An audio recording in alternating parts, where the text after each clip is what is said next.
নমস্কাৰ বন্ধু বান্ধৱীসকল, স্বাগতম জনাইছোঁ মোৰ এটি নতুন ভিডিঅ'লৈ। এইবাৰ ৰাইজে খেতি আৰম্ভ কৰিলে, শেষেই কৰিলে আৰু আমাৰো মানে অকল 4 মাটি ৰুবলৈ আছে। তাকে দদাইদেৱে হাল বাই আছে। এইফালে পিছফালে দেখিছেনে, মই অলপমান আঁতৰি আহিলোঁ। তাকে পথাৰত আজি চাহ দিবলৈ আহিলোঁ আৰু পথাৰখন অকণমান চাওঁ বুলিও আহিলোঁ। আৰু বৰষুণৰ বতৰত অৱশ্যে এনেও পথাৰলৈ আহি খুব ভাল লাগে। সেইটো কাৰণে পথাৰলৈ আহিলোঁ। অকণমান পথাৰখনত গোটেই পানীৰে ভৰি পৰিছে। ৰোৱাবোৰ মানে কিছুমান ঠাইত ৰোৱাবোৰ তল গৈছেগৈ। তাকে অকণমান ঘূৰি পকি চাই যাওঁ বোলো। আৰু আমাৰ যিকেইটুকুৰা মাটি আজি হাল মানে আগতে বাই থৈছে, সেই মাটিকেইডৰা মানে একেবাৰে বাম হয়, পানী নাথাকে। আৰু এতিয়া বৰষুণ দিয়াৰ কাৰণে বহুত ধুনীয়া পানী হৈছে।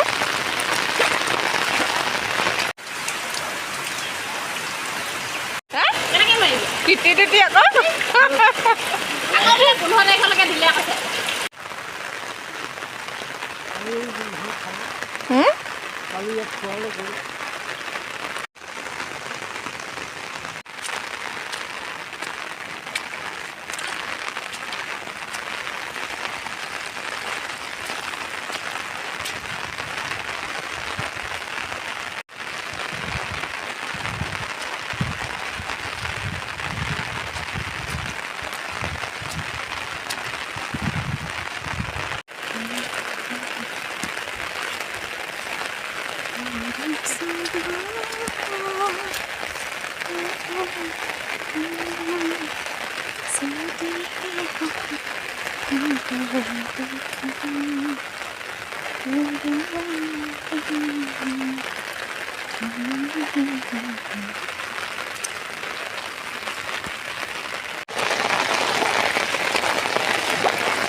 আৰু মোৰ পিছফালে এই মাটিবোৰ দেখিছেনে, এইবোৰ প্ৰায় ৰুই থোৱা আছে। আৰু ৰুই থোৱা আছে যদিও মানে একেবাৰে পানীৰ তল গৈছেগৈ।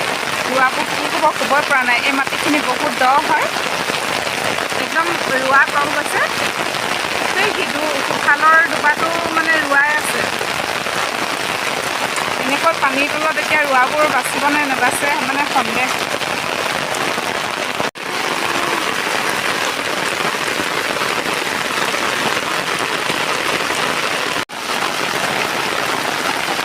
আৰু ৰাতিপুৱাৰে পৰা এনেকৈ বৰষুণ আৰু মানে পথাৰলৈ আহিবই পৰা নাছিলোঁ। এতিয়া 9টা বাজিবলৈ হ'ল। ভাবিলোঁ দদাইদেউক চাহ একাপ দি থৈ যাওঁ বুলি। আৰু এইবাৰ অৱশ্যে আমি খেতি ঘৰত কৰা নাই, আধিলৈ দিয়া আছে। আৰু আমি আধি দিলেও অৱশ্যে চাহকণ দিওঁ আৰু পথাৰ যিহেতু আমাৰ ঘৰৰ কাষতে মাটিবোৰ লাগি আছে, গতিকে চাহ অকণমান দিয়াটো একো ডাঙৰ কথা নহয়। সেইকাৰণে আমি সদায় পথাৰত চাহ অকণমান দিওঁ আৰু অন্য ক্ষেত্ৰতো কিবা লাগিলে সহায় কৰোঁ। পথাৰৰ আলিটোৰে আহি আছিলোঁ, কিন্তু এইডোখৰ এতিয়া বৰ মানে ডাঙৰ সমস্যা হ'ল। কেনেকৈ পাৰ হওঁ, আলি ভাঙো অৱস্থা, নামিয়ে যাব লাগিব। নহ'লে পথাৰেদি যদি আলিটোৰে যদি গুচি যাওঁ, তেতিয়াহ'লে ভাঙি যাব আলিটো। সেইকাৰণে মই পথাৰেদি ৰোৱাৰ মাজেদিয়ে পাৰ হৈ পুনৰ এতিয়া আলিটোৰে যাম।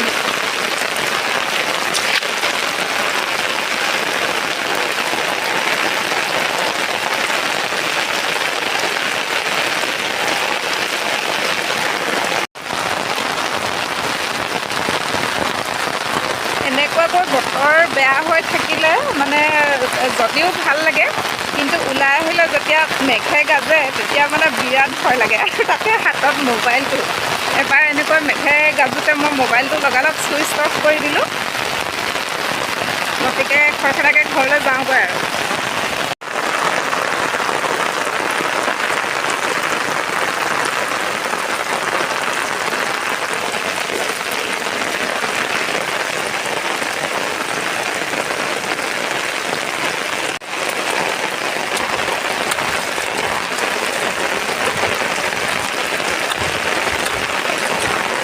আমাৰ আকৌ এইকেইডোবা মাটি ৰুবলৈ থাকি গ'ল। যোৱাবাৰো ৰোৱা নাছিলে। অৱশ্যে আমাৰ এডোবা মাটি এনেকৈ চন পৰি থাকিলে একো অসুবিধা নাই, কাৰণ যিহেতু আমাৰ গৰু ছাগলী আছে।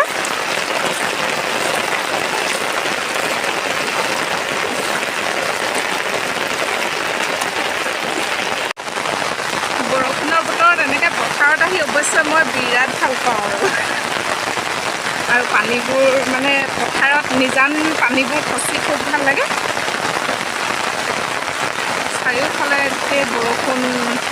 আমাৰ মাটিবোৰ অৱশ্যে ডুব যোৱা নাই, এইবোৰ আমাৰ খুৰীহঁতৰ আৰু দাদা খুৰীহঁতৰ আৰু আমাৰ।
মাজে মাজে দ ঠাইবোৰত এনেকৈ আলিবোৰ মানে চিঙা হৈ আছে, আৰু এনেকুৱা এই চিঙা আলিডোখৰতে মানে সাংঘাতিক অসুবিধা হয় পাৰ হ'বলৈ। এইবোৰ আমাৰ দুবাবোৰ প্ৰায় ৰোৱাবোৰ তল গুচি গৈছে।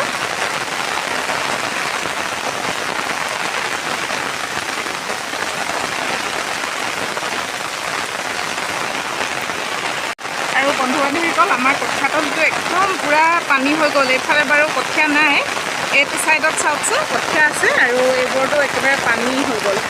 এনেকুৱা অৱশ্যে পানী তুলিবলৈ বেয়া নালাগে বাৰু দ কঠীয়া।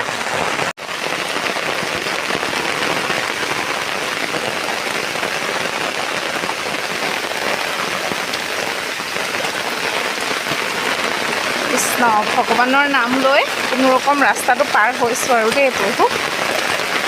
আৰু নলাটোত চব কিমান পানী হৈ গ'ল, এই আমাৰ সৰু সুৰা দলংখন।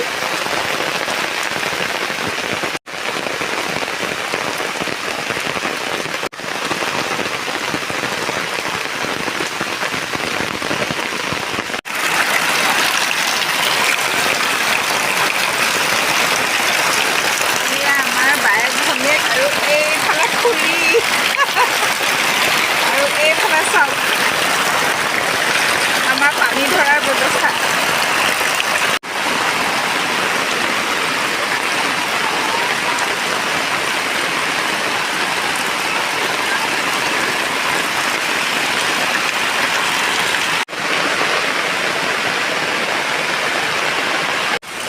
আৰু পথাৰৰ পৰা আহি ঘৰ পালোহি, কিন্তু বৰষুণ কমা নাই আৰু বেছি বাঢ়িহে গৈ আছে চাওকচোন। বন্ধু-বান্ধৱী পথাৰৰ পৰা আহি এয়া এতিয়া ঘৰলৈ আলহী আহিব বুলি কৈছে, আৰু ঘৰতো শাক পাচলি একো নাই, সেই যাবলৈ ওলালোঁ অলপ বজাৰ কৰি আনিবলৈ। আৰু বৰষুণ দিলে কি হ'ব, বৰষুণ চলি থাকিব আৰু, কিন্তু আমিতো নিজৰ দৈনন্দিন কামখিনি কৰিবই লাগিব, যাবই লাগিব। এইফালে অটো এখন অহা যেন লাগিছে, অকণমান অটোতে যাম। আজিৰ বৰষুণটো বহুত ডাঙৰকৈ দিলে, আৰু এইফালে আমাৰ ৰোৱাবোৰ চাওকচোন, আমাৰ গাঁৱৰ পথাৰবোৰ গোটেই এনেকৈ পানীত একদম ডুব গৈছে। ৰোৱাবিলাক মানে পানীত সোমাই গৈছেগৈ। কি হ'ব ক'ব পৰা নাই আৰু। অৱশ্যে ৰ'দ দিয়াৰ লগে লগে বৰষুণটো শুকাই যাব। আৰু এয়া হৈছে আমাৰ ৰাস্তাটো। এনেকৈ খোজকাঢ়ি গৈ আছোঁ, অটো পাওঁ নেকি চাওঁ।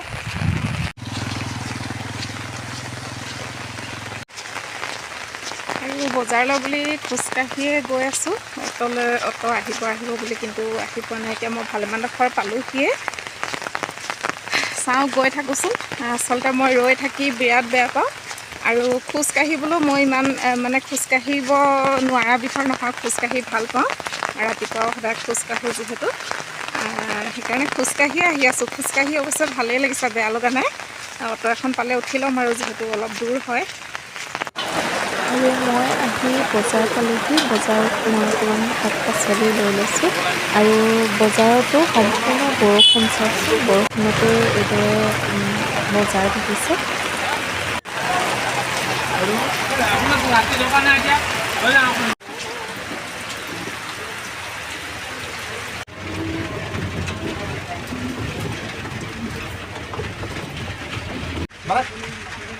ভেলা বনাবলৈ মই আহিছোঁ ৰ'ব আহিম বাৰু দেই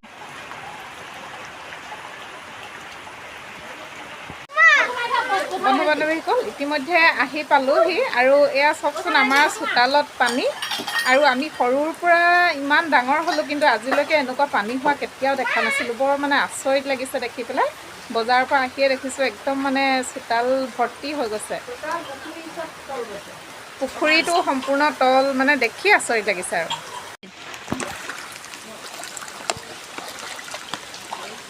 চাওকচোন বন্ধু বান্ধৱীসকল সৰুৰ পৰা ইমান ডাঙৰ হ'লোঁ কিন্তু এনেকুৱা পানী সঁচাকৈ কেতিয়াও দেখা নাছিলোঁ এইবাৰ প্ৰথম এনেকুৱা পানী হৈছে আমাৰ বাৰীৰ ভিতৰত একদম দেখি আচৰিত হৈছোঁ ঘৰত সোমাও কেতিয়াও আমাৰ এই জেগাবোৰ এনেকুৱা পানী হোৱাই নাছিলে কেতিয়াও পোৱা নাই যে আমাৰ মনতে নাই কিন্তু এইবাৰ আমি ঘৰতে এনেকুৱা পৰিৱেশ দেখি একদম অত্যন্ত আচৰিত আপোনালোকে মই পথাৰত যাওঁতে নিশ্চয় দেখিছিলে কিমান ধুনীয়া হৈছিলে এতিয়া চাওকচোন অৱস্থা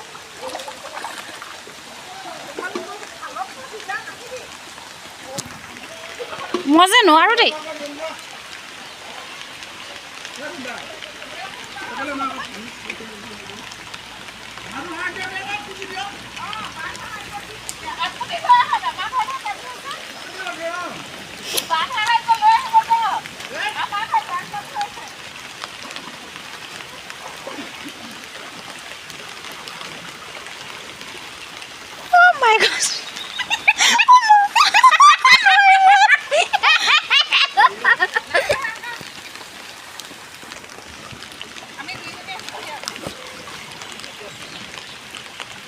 ইয়া পুখুৰী হৈ থকা নাই আৰু সাগৰ হ'ল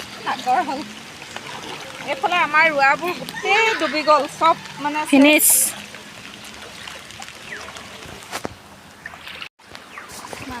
একদম মানে ৰোৱাবোৰ গোটেই ডুবি মেলি অৱস্থা নাই আমি তাকে চাওঁ বুলি আহিলোঁ আৰু এতিয়া যদি জোক চোক কেনেবাকৈ ওলাই বন্দিতা মোক এৰুৱাব আৰু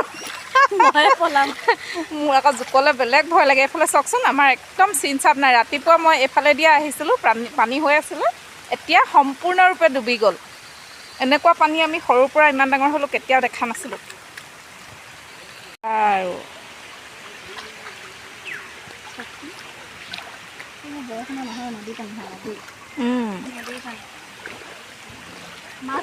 বোলা গৈ থাকা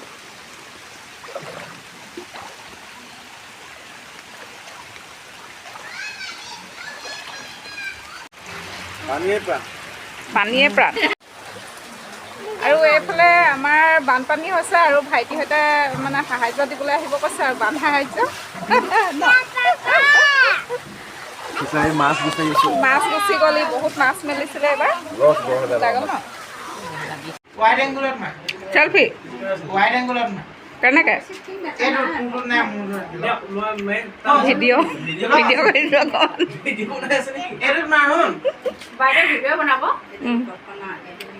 এয়া আমাৰ মামাহঁতৰ পৰিয়াল আজি চবে ফুৰিব আহিলে এইফালে মাইনা মামী মা জেঠাই তই ইমান গালি দিছ কেলে মান সন্মান চব শেষ কৰিলি তই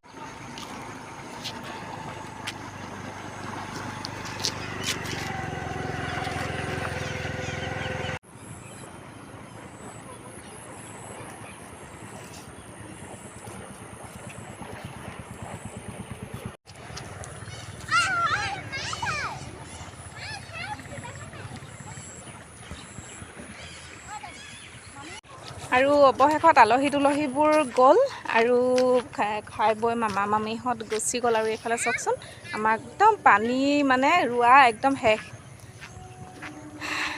আৰু আজিলৈ মোৰ ভিডিঅ'টো বেছি দীঘলীয়া নকৰোঁ ইমানতে সামৰণি মাৰিছোঁ আমি চবে পানী চাম বুলি আহিছিলোঁ কেনেকুৱা কি হৈছে আৰু আমাৰতো খুৰীহঁতৰ ঘৰৰ ভিতৰত একেবাৰে সোমাই গ'ল পানী